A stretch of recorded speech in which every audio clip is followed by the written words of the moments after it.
인류는 오랫동안 참으로 많은 이 곤경 속에 살아왔고 또 지금도 진행 중이죠.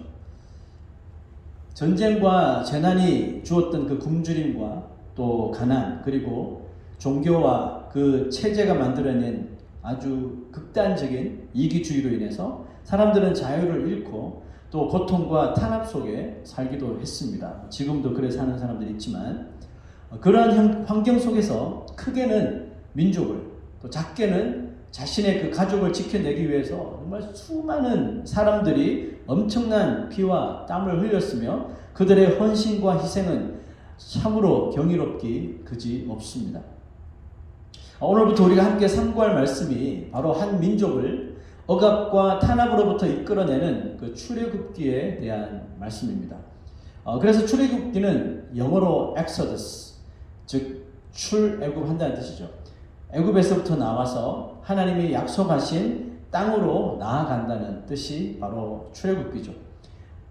하나님이 약속하신 땅 누가 받았습니까? 바로 이 창세기에서 보았던 이 세 족장들 아브라함, 이삭, 야곱, 이들에게 주셨던 그 약속을 이루어 가시는 하나님과 또 그 약속을 따라 살아가는 한 지도자와 또 그의 백성들에 대한 이야기로 구성이 되어 있습니다.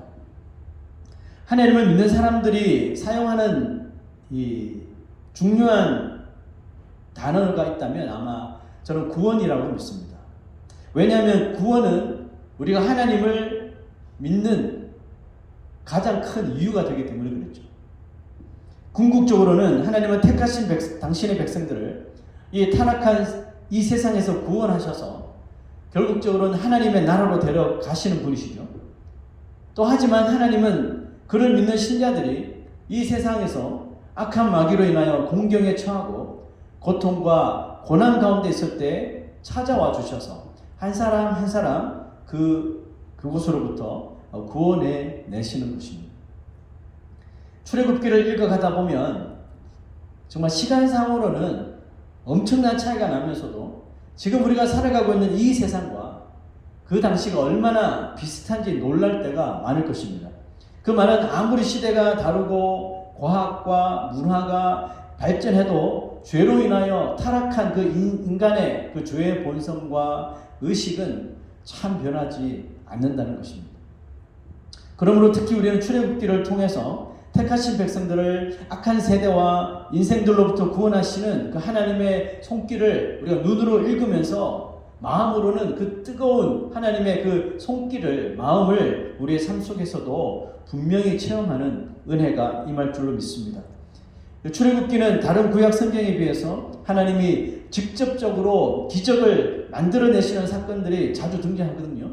그러므로 이 출애굽 이야기는 지금도 우리가 인생의 공경에 처한 당신들의 백성들을 혼란과 두려움 속에서 능히 건져내시는 구원자의 모습으로 우리의 삶 속에 다가오시는 것입니다. 출애굽기는 이제 하나님의 백성들을 아주 괴롭히고 압제하는 이야기부터 시작되는데요. 8절 9절 한번 보시죠. 요셉을 알지 못하는 새 왕이 일어나 애굽을 다스리더니 그가 그 백성에게 이르되 이 백성 이스라엘 자손이 우리보다 많고 강하도다. 자, 이게 문제가 된 거죠. 이 말은 실제로 이스라엘 인구가 애굽 인구보다 더 많아졌다는 뜻이 아니라 그 정도로 인구가 눈에 띄게 불어나서 왕이 보기에 두려워할 정도가 되었다는 말입니다. 자, 그렇다면 과연 얼마나 그 인구가 증가한 걸까요? 성경은 이렇게 표현합니다. 야곱의 허리에서 나온 사람이 모두 70이요. 우리 창세기 끝에 고센 땅으로 야곱의 모든 가족이 왔을 적에 그 가족이 70이었습니다. 요셉은 애굽에 있었더라. 요셉과 그의 모든 형제와 그 시대 사람은 다 죽었고 이스라엘 자손은 생육하고 불어나 번성하고 매우 강하여 온 땅에 가득하게 되었더라. 자, 고작 70명이었던 이스라엘이 온 땅에 가득하게 되었다는 이 구절을 우리가 읽으면서 뭔가 떠오르는 창세기의 어떤 말씀이 생각나지 않습니까? 아브라함과 이삭과 야곱에게 하셨던 그 언약의 말씀이죠. 26장 4절 한번 볼까요? 창세기. 내 자손을 하늘의 별과 같이 번성하게 하며 이 모든 땅을 내 자손에게 주리니 내 자손으로 말미암아 천하 만민이 복을 받으리라. 네 자손을 하늘의 별과 같이 또 바다의 모래같이 번성하게 하리라. 이렇게 말씀하셨죠. 하나님은 언약 백성에게 약속하신 바를 우리가 아시다시피 언제나 이루어 나가시는 그 신실하신 분이시죠. 상황이 열악해도 환경이 좋지 않아도 하나님의 약속은 변하지 않으며 오히려 악조건 속에서 더욱더 분명하게 성취된다는 것을 믿으십니까? 요셉을 알지 못하는 애굽의 세 왕이 그 이스라엘 백성들에게 악조건을 만든 장본인이죠. 그가 하는 말을 한번 들어보세요. 10절. 자, 우리가 그들에게 대하여 지혜롭게 하자. 이런 말입니다. 지혜를 짜내서 점점 번성해지는 저들을 압박하자. 뭐 이런 뜻이겠죠. 하나님을 대적하는 이 악인들이 만들어내는 지혜라고 하는 것은 뭘까요? 사람을 이롭게 하는 지혜가 아니라 자기 자신만을 위한, 자기 자신의 이익을 추구하려고 하는 아주 시기심과 질투, 욕심과 정욕에서 나오는 것이죠. 그러므로 그들의 지혜 안에는 아주 잔인한 폭력과 또 거짓이 난무하는 것입니다. 애굽 왕이 이스라엘의 인구가 증가하고 그들이 매우 강하게 되는 것이 두려워 뭘 할까? 계속 학대를 하죠. 학대를 하면서 성을 쌓고 강제 노동을 시켰습니다. 그런데 놀랍게도 성경은 그들이 학대를 받으면 받을수록 더욱더 번성하여 퍼져나갔다 이렇게 했습니다. 그들에 대한 근심은 점점 더욱더 눈덩이처럼 불어갔겠죠. 이에 이 애굽 왕이 끄집어낸 카드가 있었죠. 그 카드가 무엇이었습니까? 15, 16절. 애굽 왕이 히브리 산파 십부라를 하는 사람과 부하를 하는 사람에게 말하되 이르되 너희는 히브리 여인을 위하여 해산을 도울 때에 그 자리를 살펴서 아들이거든 그를 죽이고 수단과 방법을 가리지 말고 죽이라는 거죠. 딸이거든 살려두라. 정말 잔인하고 또 너무나도 이 치졸한 방법을 동원해서 이스라엘의 숫자를 아주 근본부터 줄여나가겠다는 뜻이죠. 그런데 그의 악한 계획은 시작도 해보지 못하고 실패하게 되었죠. 공교롭게도 그 실패하게 된 원인이 애굽 왕이 믿고 하여했던 그 산파들 때문이었습니다. 자, 17절 보시죠. 그러나 산파들이 하나님을 두려워하여 애굽 왕의 명령을 어기고 남자 아기들을 살린지라. 애굽 왕이 그 산파들을 왜 고용했을까요?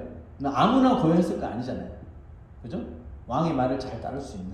그러니까 이들이 직책으로거나 사회적 지위로거나 절대로 왕의 명령을 어길 수 없는 사람들이었기 때문에 그들을 고용한 거예요.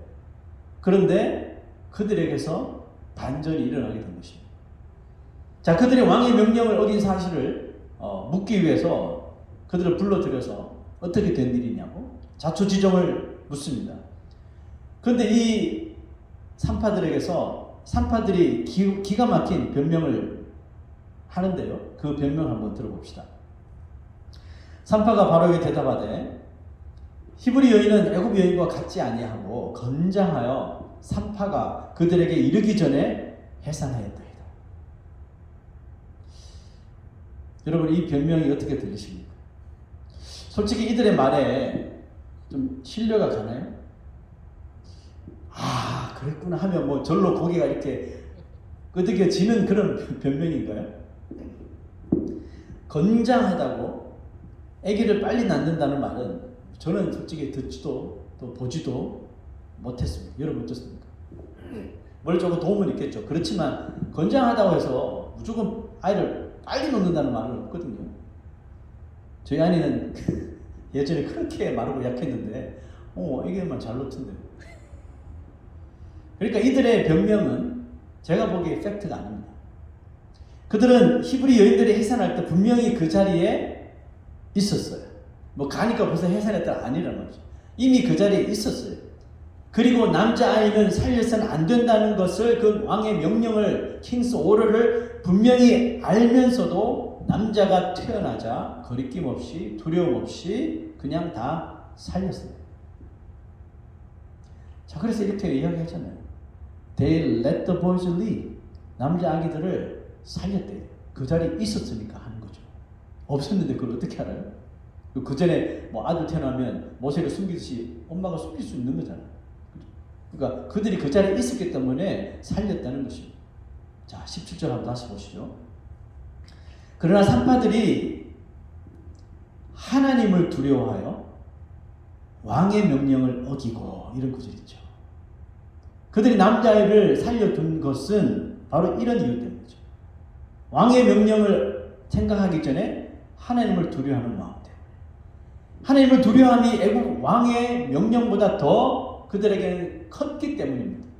이 말을 다르게 표현하면 인간인 애국 왕이 내리는 벌보다 전능하신 하나님이 이를 인하여 그 왕의 명령을 따랐을 때 내리시려고 하는 벌이 더 무서웠기 때문에 그렇습니다. 예수님은 신자들이 세상을 두려워하지 말아야 하는 이유를 이렇게 설명했습니다. 누가복음 12장 4절 5절 시작. 몸을 죽이고 그 후에는 능히 더 못하는 자들을 두려워하지 말라. 마땅히 두려워할 자를 내가 너희에게 보이리니 곧 죽인 후에 또한 지옥에 던져 넣는 권세 있는 그를 두려워하라.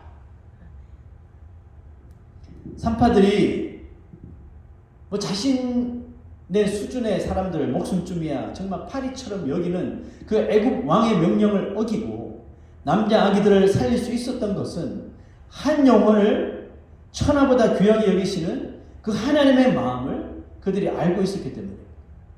그리고 산파들은 눈에 보이는 이 권력자 애굽 왕의 그 은밀한 속셈이 무섭기도 했지만 그것보다 더 눈에 보이지 않지만 인간의 모든 마음 구석구석 깊은 곳까지 모두 다 통찰하시는 그 하나님을 훨씬 더 두려워했던 것입니다.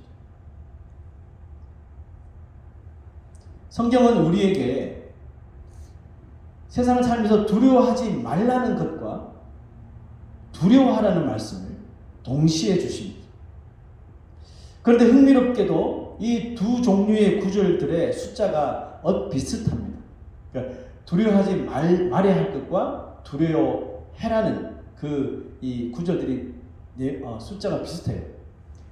성경이 말하는 두려워하지 말라는 말씀, 그 말씀이 가리키는 두려움의 대상이 여러분 무엇입니까? 무엇을 보고 두려워하지 말라고 하던가요? 뭐 사람을 두려워하지 말라. 또 마귀, 사탄을 두려워하지 말라. 그들의 시험을 두려워하지 말라. 어두움을 두려워하지 말고, 고난을 두려워하지 말고, 죽음을 두려워하지 말고, 내일을 알지 못하는 미래를 두려워하지 말라 그러죠. 이 외에도 성경은 두려워하지 말라고 하는 내용들이 참 많습니다. 반면에 두려워해야 하는 대상은 뭘까요?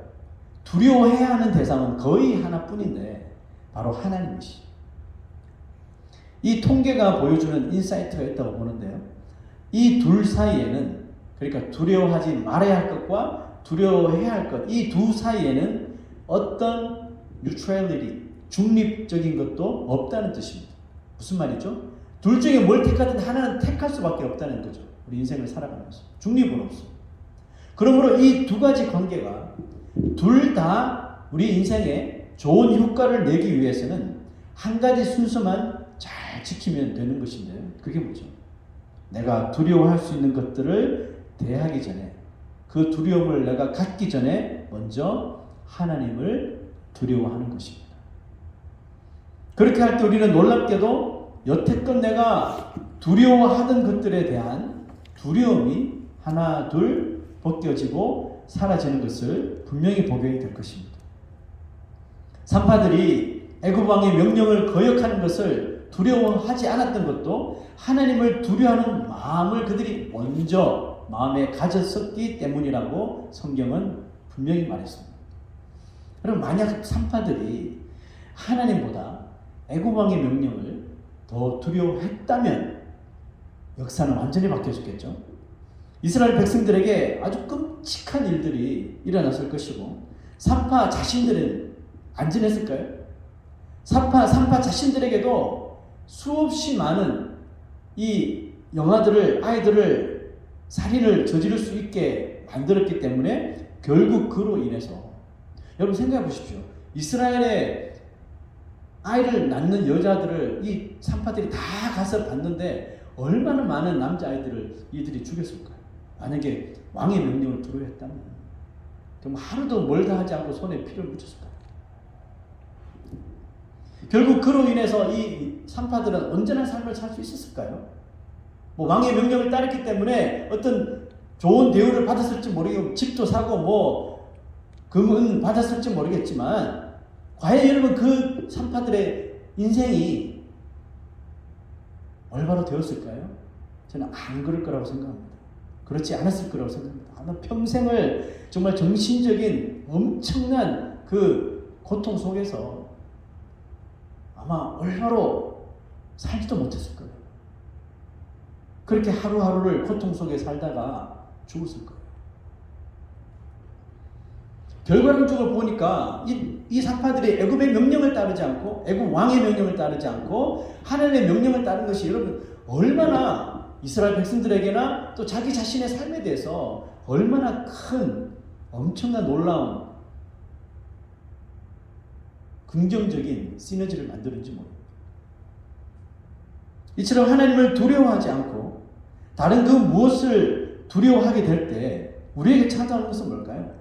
결국 그 두려움의 고통 속에 우리가 스스로 갇히게 되는 것입니다. 그 신앙인들의 우울증이 바로 이런 것에서 오는 거죠. 엘리야가 왜 우울증에 빠졌습니까?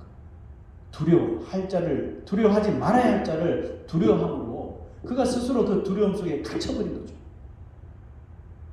목회자도 또 오래 신앙생활 하는 사람들도 성경이 분명히 두려워하지 마라고 한 것에 두려움을 느끼게 되면 결국 그 사람 그 두려움에 갇히게 되는 거예요. 빠져나오지 못해요. 하지만 우리가 하나님을 먼저 두려워하는 이 순서를 따를 때에 어떻게 이 두 가지 상황이 모두 잘 해결될 수 있을까요? 성경은 이렇게 그 답을 제시합니다.